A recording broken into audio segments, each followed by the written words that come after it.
আবার ইয়ান দিয়ে ইങ്ങനെ হরাইতে যায়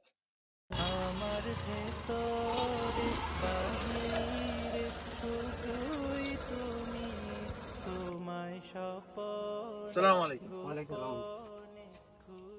তোমরা হাসাহাসি করছো কিনলে? ওইখান দিয়ে তো জায়গা ছিল, আপনি এখান দিয়ে আসেন নাই, আবার এগুলো ফালাতেন গেছেন কেন? এখানে পালানোর উদ্দেশ্য তোমরা তো এখানে ছিলে, তোমরা এগুলো দেখো নাই? জি দেখছি। এগুলো তো তোমাদের ফালানো উচিত ছিল। তার কারণ হইছে এই ইমানের মোট 70টা শাখা। কয়টা শাখা? 70টা। তার মধ্যে সর্বনিম্ন শাখা হচ্ছে রাস্তা থেকে কষ্টদায়ক বস্তু সরে ফেলা, ঠিক আছে? যার কারণে আমি এটা সরাইছি। তাহলে এবার বলো চাই, তোমরা হাসাহাসি কেন করছো? তোমাদের কি এটা ঠিক হয়েছে?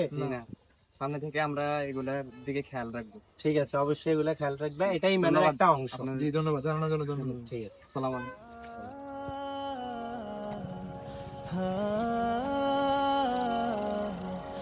না, লোকটা অনেক ভালো কথাই বলছে।